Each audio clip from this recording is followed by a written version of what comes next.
주시는 하나님의 말씀은 민수기 29장 12절에서 40절 말씀입니다. 일곱째 달 15째 날에는 너희가 성회로 모일 것이요 아무 일도 하지 말 것이며 이레 동안 여호와 앞에 절기를 지킬 것이라. 너희 번제로 여호와께 향기로운 화제를 드리되 수송아지 13마리와 순양 2마리와 1년 된 순양 14마리를 다 흠없는 것으로 드릴 것이며 그 소재로는 고운 가루에 기름을 섞어서 수송아지 13마리에는 각기 10분의 3이요 순양 2마리에는 각기 10분의 2요 어린 양 14마리에는 각기 10분의 1을 드릴 것이며 상번제와 그 소재와 그 전제 외에 순염소 1마리를 속죄제로 드릴 것이니라. 둘째 날에는 수송아지 12마리와 순양 2마리와 1년 되고 흠없는 순양 14마리를 드릴 것이며 그 소재와 전제는 수송아지와 순양과 어린 양의 수요를 따라서 규례대로 할 것이며 상번제와 그 소재와 그 전제 외에 순염소 1마리를 속죄제로 드릴 것이니라. 셋째 날에는 수송아지 11마리와 순양 2마리와 1년 되고 흠없는 순양 14마리를 드릴 것이며 그 소재와 전제는 수송아지와 순양과 어린 양의 수요를 따라서 규례대로 할 것이며 상번제와 그 소재와 그 전제 외에 순염소 1마리를 속죄제로 드릴 것이니라. 넷째 날에는 수송아지 10마리와 순양 2마리와 1년 되고 흠없는 순양 14마리를 드릴 것이며 그 소재와 전제는 수송아지와 순양과 어린 양의 수요를 따라 규례대로 할 것이며 상번제와 그 소재와 그 전제 외에 순염소 1마리를 속죄제로 드릴 것이니라. 다섯째 날에는 수송아지 9마리와 순양 2마리와 1년 되고 흠없는 순양 14마리를 드릴 것이며 그 소재와 전제는 수송아지와 순양과 어린 양의 수요를 따라서 규례대로 할 것이며 상번제와 그 소재와 그 전제 외에 순염소 1마리를 속죄제로 드릴 것이니라. 여섯째 날에는 수송아지 8마리와 순양 2마리와 1년 되고 흠없는 순양 14마리를 드릴 것이며 그 소재와 전제는 수송아지와 순양과 어린 양의 수요를 따라서 규례대로 할 것이며 상번제와 그 소재와 그 전제 외에 순염소 1마리를 속죄제로 드릴 것이니라. 일곱째 날에는 수송아지 7마리와 순양 2마리와 1년 되고 흠없는 순양 14마리를 드릴 것이며 그 소재와 전제는 수송아지와 순양과 어린 양의 수요를 따라 규례대로 할 것이며 상번제와 그 소재와 그 전제 외에 순염소 1마리를 속죄제로 드릴 것이니라. 여덟째 날에는 장엄한 대회로 모일 것이요 아무 일도 하지 말 것이며 번제로 여호와께 향기로운 화제를 드리되 수송아지 1마리와 순양 1마리와 1년 되고 흠없는 순양 7마리를 드릴 것이며 그 소재와 전제는 수송아지와 순양과 어린 양의 수요를 따라 규례대로 할 것이며 상번제와 그 소재와 그 전제 외에 순염소 1마리를 속죄제로 드릴 것이니라. 너희가 이 절기를 당하거든 여호와께 이같이 드릴지니 이는 너희의 서원제나 낙헌제로 드리는 번제, 소제, 전제, 화목제 외에 드릴 것이니라. 모세가 여호와께서 모세에게 명령하신 모든 일을 이스라엘 자손에게 말하니라.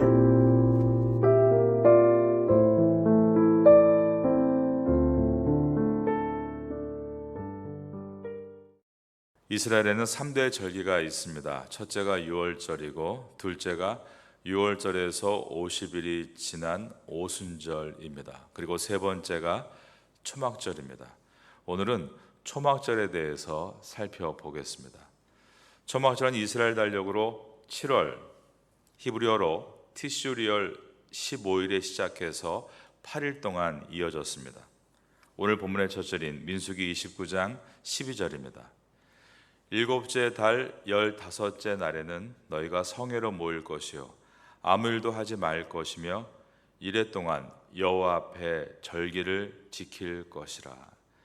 이 초막절은 과일을 추수한 뒤에 저장하는 것을 기념하는 절기입니다. 그래서 초막절을 수장절이라고도 하는데 거둘 숫자에 저장할 장자입니다. 전체 8일 중에 첫날부터 일곱째 날까지 7일 동안 많은 양의 예물을 하나님께 드렸습니다. 13절부터 16절까지를 보겠습니다.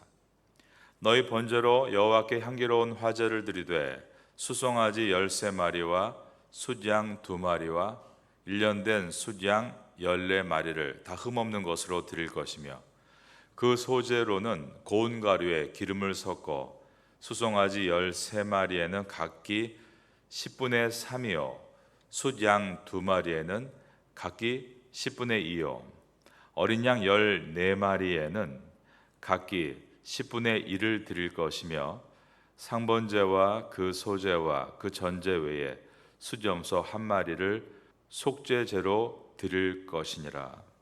일반적으로 매월 첫째 날 하나님께 드리는 예물은 우리가 어제 살펴본 것처럼 2 플러스 그다음에 1 플러스 7 플러스 1입니다.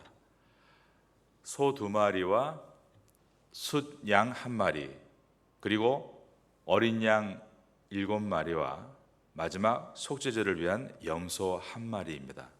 그런데 초막절을 시작할 때 보면 먼저 소가 2마리가 아니라 13마리로 늘어나 있고 순양도 2배가 된 2마리이고 그리고 어린 양도 14마리 2배가 되어 있습니다. 그 외에 소제와 전제, 즉 곡식을 태워드리는 예물과 전제, 액체를 부어드리는 예물도 상당히 더 많이 늘어난 것을 보게 됩니다.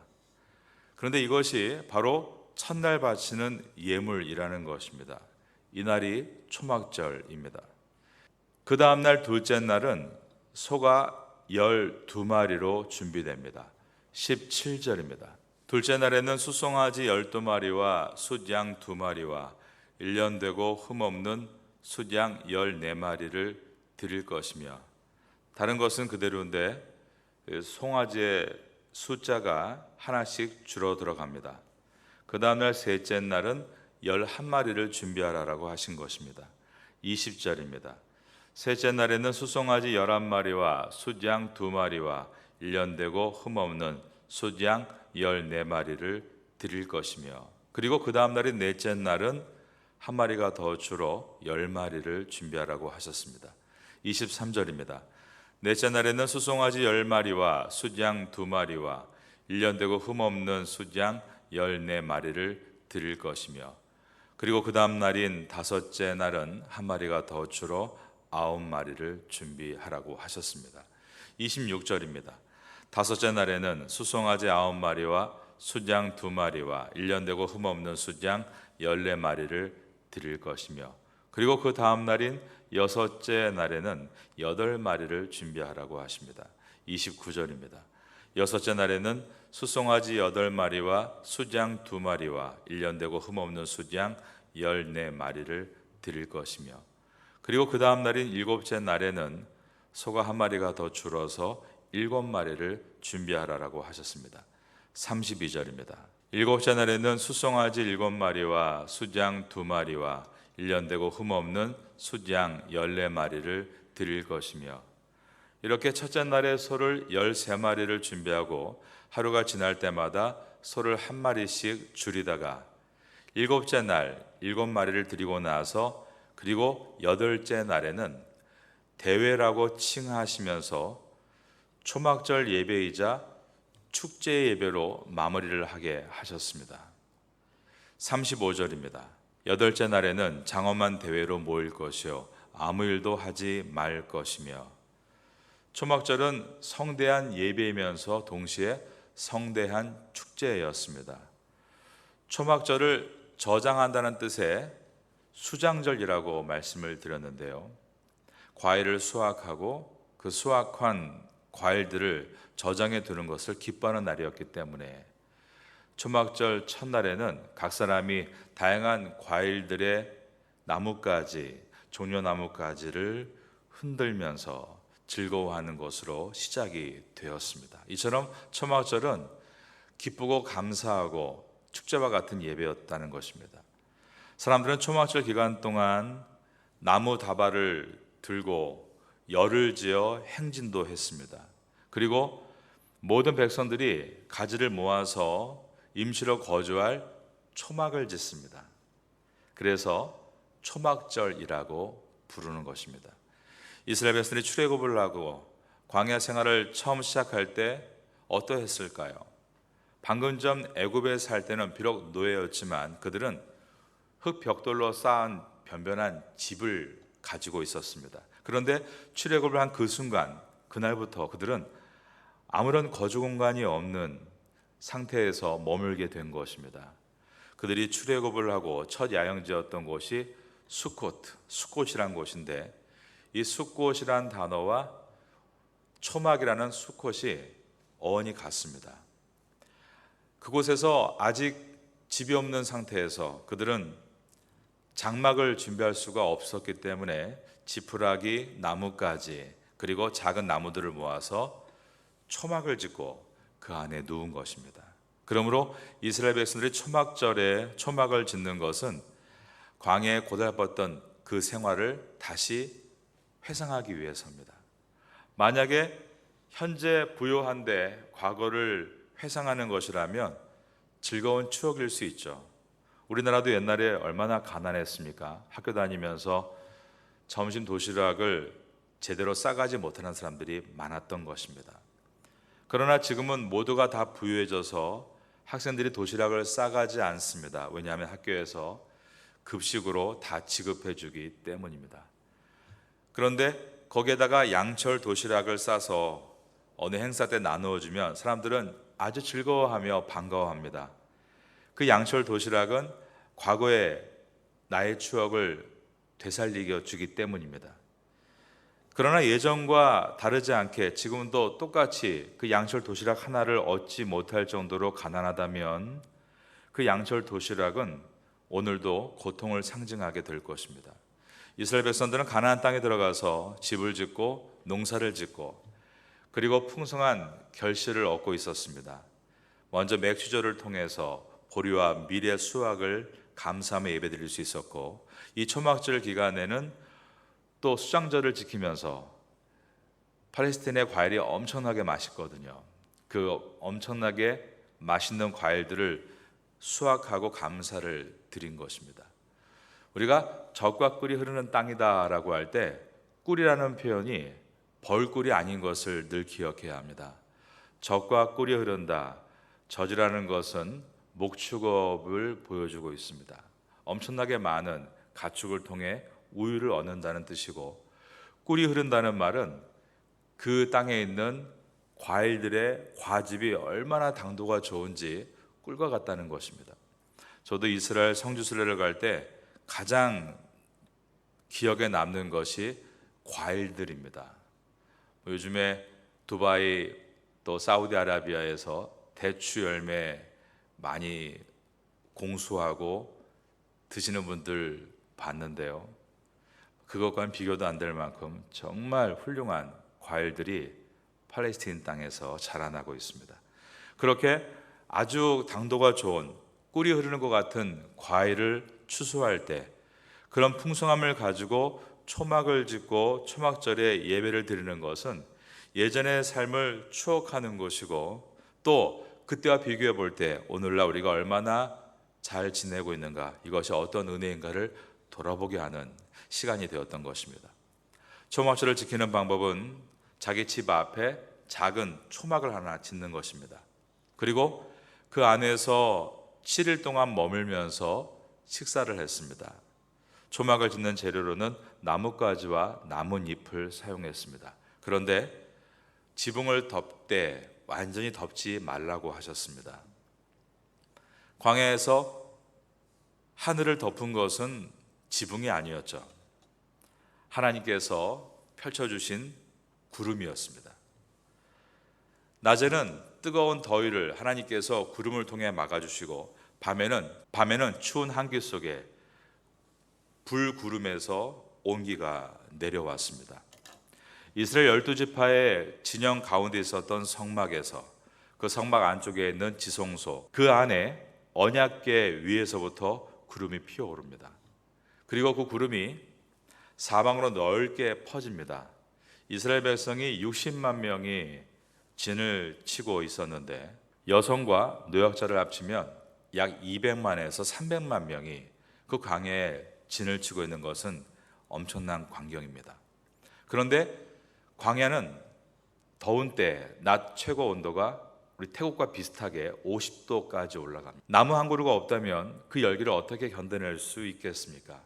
그런데 하나님께서 매일 구름으로 그 모든 진영을 덮어주시는 것입니다. 엄청난 광경이었겠죠. 그래서 지붕에 구멍을 뚫어놓은 곳으로 보면 항상 낮에는 하나님의 구름이 다가왔을 것입니다. 저녁에는 온도가 0도에서 2도로 떨어집니다. 그러니까 일교차가 40도 이상 나는 것입니다. 어떻게 살아갈 수 있겠습니까? 오늘날도 우리 태국에서 겨울철에 온도가 급격하게 15도 이하로 떨어질 때가 있죠. 그럴 때는 치앙마이, 치앙라이는 비상이 걸리고 많은 노약자가 병에 걸리거나 심지어 목숨을 잃게 되는 것은 일교차가 심한 것을 인간이 하루 동안 감당할 수 없다라는 것입니다. 그런데 노약자와 어린이들이 어떻게 매일매일 겪는 그 차가운 40도 이상의 한기를 버텨낼 수 있었는가? 구름 안에 불이 피어올라 마치 불기둥과 같은 느낌을 갖게 되는 그 엄청난 광경이 밤에 펼쳐지면서 따뜻한 온기가 그 모든 진영을 덮어주었던 것입니다. 그러므로 그들이 얻었던 최고의 지붕은 바로 하나님의 구름기둥과 불기둥이었습니다. 그것을 잊지 말라고 하나님은 초막절을 지킬 때 지붕을 다 가리지 말라라고 하셨습니다. 하나님의 역사하심을 기억하기 위해서입니다. 오늘날도 이스라엘 사람들은 초막절을 지킵니다. 집 앞에 작은 나무로 초막을 짓고 7일 동안 사는 사람도 있습니다. 원리주의자들이죠. 그런데 대부분은 가족이 함께 모였을 때 그 안에 들어가서 식사를 하고 교제를 하는 즐거운 시간으로 보내고 있습니다. 초막절 절기의 가장 중요한 포인트는 자녀 교육에 있습니다. 부모님은 자녀와 초막에 앉아 이렇게 이야기를 시작합니다. 우리가 초막, 수카에 사는 이유는 하나님께서 우리 조상들을 광야에서 인도하시며 초막에 살게 하셨기 때문이란다. 이 절기는 수확을 주신 하나님께 감사하는 날이란다. 초막절은 과일을 풍성하게 모아 저장하는 날, 수장절이다라는 것을 설명하는 것입니다. 하나님이 우리에게 햇볕과 비를 주셔서 열매를 맺게 해주셨어. 이 과일도 곡식도 모두 하나님의 선물이란다. 그러면서 초막 안에서 함께 음식을 먹을 때 이 모든 음식이 하나님의 손길과 공급하심임을 교훈을 주는 것입니다. 그리고 나서 이렇게 이야기를 이어갑니다. 우린 떠돌이였지만 하나님이 우리를 약속의 땅으로 인도하셨어. 초막을 통해서 우리가 나그네라는 것을 다시 한번 생각하게 해주는 것입니다.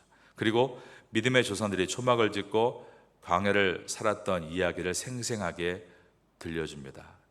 저 뚫어진 지붕을 보렴. 그때 하나님이 밤에는 불기둥으로 낮에는 구름기둥으로 하늘에 펼치시고 우리 조상과 함께 하셨단다. 우리 조상들은 물이 없고 음식도 없었지만 하나님께서 매일매일 만나를 주시고 메추라기를 주시고 물을 얻게 하셨단다. 그래서 우리 조상들은 이 약속의 땅에 오게 되었단다. 이처럼 많은 상상력을 자녀들에게 부어주는 것입니다. 여러분, 우리가 하나님 말씀을 들을 때 이 말씀 속에서 수많은 상상력들을 끌어내야 합니다. 바로 그것이 묵상입니다. 저는 이 본문을 며칠 전에 묵상하면서 특별히 왜 하나님께서 매일매일 반복되는 제물의 양을 그냥 한 번만 기록하시면 될 텐데 반복하게 하셨는가에 대해서 생각했던 일이 있습니다. 묵상하고 제 마음의 상상을 열어보니 우리가 새벽 예배 드리는 것과 유사하다는 느낌이 들었습니다.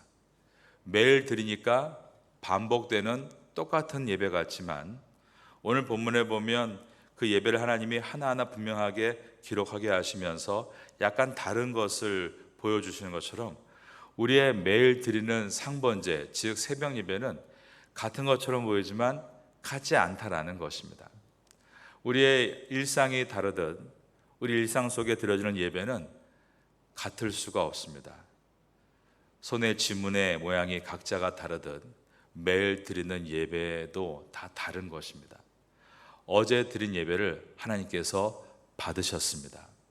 오늘도 우리가 드리는 예배를 하나님께서 새롭게 받으실 줄로 믿습니다.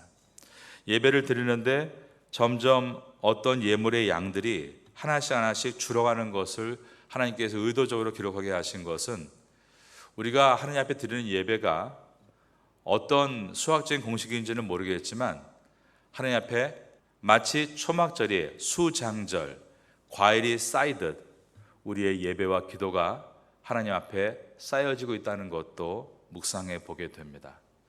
예배는 헛된 것이 없습니다. 예배는 그냥 사라지는 것이 아니라 하나님의 보좌 앞에 쌓여져 가고 있는 것입니다. 우리가 오늘 이 아침의 예배를 통해 우리의 삶을 돌아보며 무한한 감사를 드리고 그리고 하나님께서 우리의 미래도 어떻게 인도하실지를 바라볼 수 있다면 우리는 민수기를 통해서 가장 위대한 상상력을 발휘하며 기도하는 시간이 될 수 있을 것입니다. 그러한 믿음의 상상력을 성경을 통해서 더욱 확장시켜 나아가는 여러분 될 수 있기를 예수님의 이름으로 축원합니다.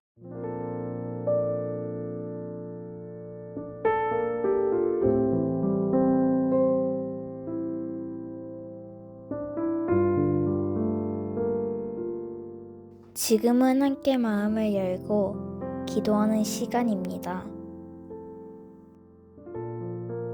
5월에 우리가 함께 품고 기도할 제목을 나눕시다. 주일마다 온 가족이 한자리에 모여 하나님께 예배드리는 사랑 가득한 믿음의 가정이 되게 하소서. 출퇴근 길마다 부부간에 부모와 자녀 간에 축복의 말이 오가며 하루를 따뜻하게 시작하고 마무리하게 하소서. 외롭고 힘겨운 이웃들의 마음에 주님의 따스한 위로가 스며들게 하소서. 5월 24일과 25일 중고등부 캠프가 주님의 인도하심 속에 은혜롭게 준비되게 하소서. 이 시간 말씀을 붙잡고 드리는 우리의 기도가 삶 속의 아름다운 열매로 맺히기를 소망합니다.